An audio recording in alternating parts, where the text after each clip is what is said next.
and near. We are in Parshat Vayishlach, friends. Let's get right to it. Yesterday, we talked about who are the people in your neighborhood in memory of Bob McGrath, given that this week we read about um, coming to know the other, which is the battle that Jacob, whose name is transformed to Israel, engages across the river Yabok. Just to set the scene one more time. Jacob, who is estranged from his brother Esau because of what he has done, um, meaning Jacob deceived his brother and his father, stole or tricked his way into the birthright, even if it was intended by God that Jacob should receive it. The way Jacob claimed it was through deception. Esau vowed to kill his brother. Jacob ran for his life and finds himself in this new chapter of his story after being deceived himself. When he sought to marry Rachel, his father-in-law, Lavan, switched them and he married the other sister. That is incredibly complicated. We spoke about this last week. But here he is in a moment where he's about to encounter his brother for the first time since all of that. Remember, Esau has vowed to kill him. And Jacob is carrying not only guilt, but pain and brokenness. He has been manipulated. He has manipulated. And here he has run for his life not once from Esau, but also from his father-in-law Lavan, made a covenant of peace with his father-in-law, and now Esau is on the way with 400 men. That's where we start this parsha. So intense. So Jacob divides his family because he's afraid that Esau will slaughter them all. And he puts half of them over here and half of them over here. What a terrible, terrible calculus to make. And then he goes back across the river that they've crossed, the river Yabok. And the Hebrew says, Vayivater Yaakov levado, vaye'avek ish imo ad alot hashachar. Translated, Jacob was alone, Yaakov levado, truly alone. Vayevak ish imo, and a man wrestled with him until the rising of dawn. And I want to just pause because the verse doesn't make sense. No one thinks the verse truly makes sense. How could he be there left alone and wrestle with a man?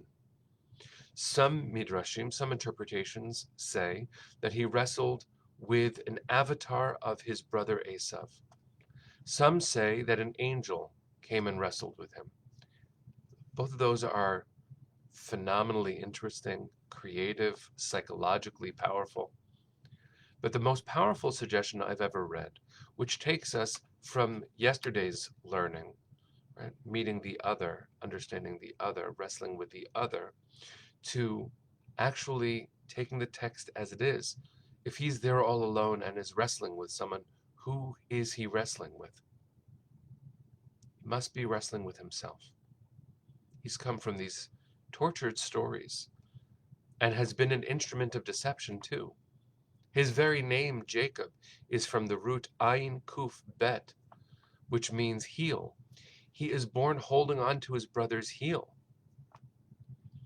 Who are you, Jacob? And so when Jacob is wrestling with this other, which of course the Midrash really does lean on the side of it being an angel, but there's no evidence of that. He's holding on for dear life, holding on, won't let go. And there's others saying, let me go. And Jacob is strong enough in this moment, determined enough, maybe even desperate enough, that he's holding on with everything he's got. And this other, which might be an inner voice, his younger self,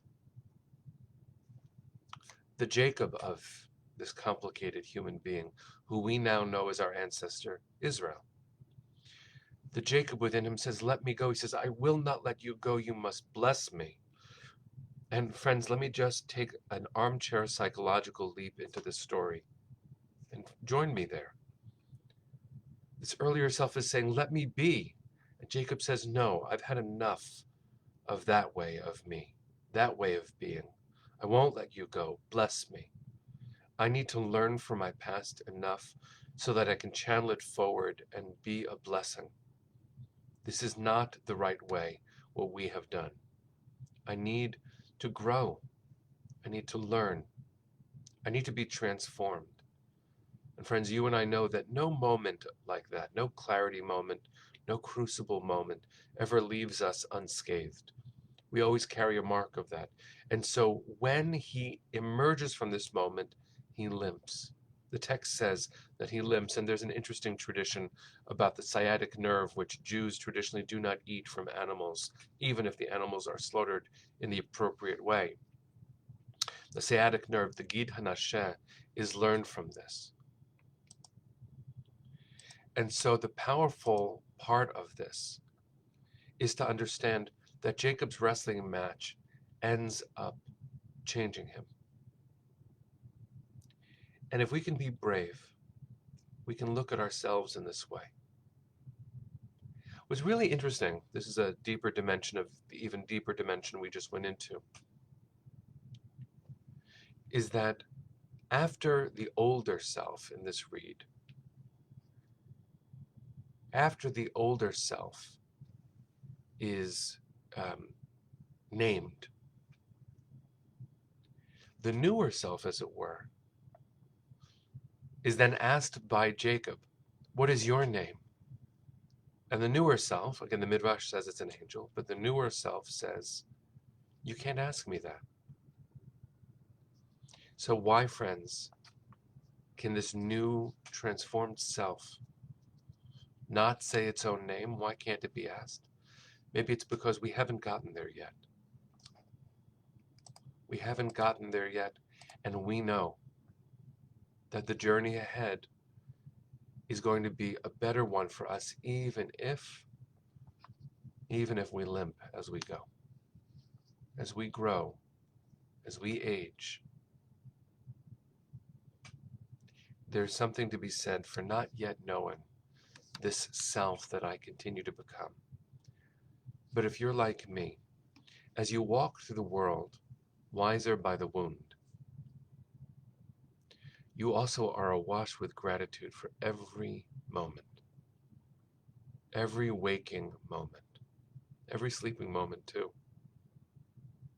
I took the train in this morning, and I got into Grand Central, and I got to the Great Hall, and I was listening to music. Actually, a sad song that I love a lot came on, and I just paused for a second. I leaned on the wall because all of a sudden I was aware that the hall was full of people. I wasn't alone,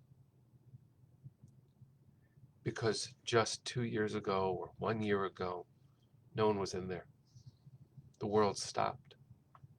And I know that that's a collective experience that I'm naming. But how powerful it is, friends, how powerful it is to notice that the world has changed and that we have been changed too. Maybe in this week we can do some looking back, an appreciation of all the selves we've been, and to move forward, awash with gratitude, knowing that we've earned these limps. We've earned every gray hair. We have earned every wrinkle. We have earned every tear. And all of that can be a blessing. The moments where we have joy are much more joyful. The moments where we see people walking around where once there were no people anymore. That's a miracle. Jacob emerges from this confrontation. Again, the Midrash says it's an angel. Interesting Midrashim suggests it's an avatar of his brother. Deep, deep reads of the text allow us to think about it and apply it to ourselves. Wiser by the wound is not a bad way to live, because it means we've grown. We've learned. I don't wish us hard moments, but we know that they do happen. And as we get older, we notice them maybe even more deeply. May future generations be spared some of those wounds because we learned enough to protect them, to prevent them. That's an act of responsibility, but it begins with a recognition of the self. I bless us to do some beautiful self-examination today, to see how we have become transformed, to know that we cannot name the future selves we might one day become, but that through an act of conscience, an act of will,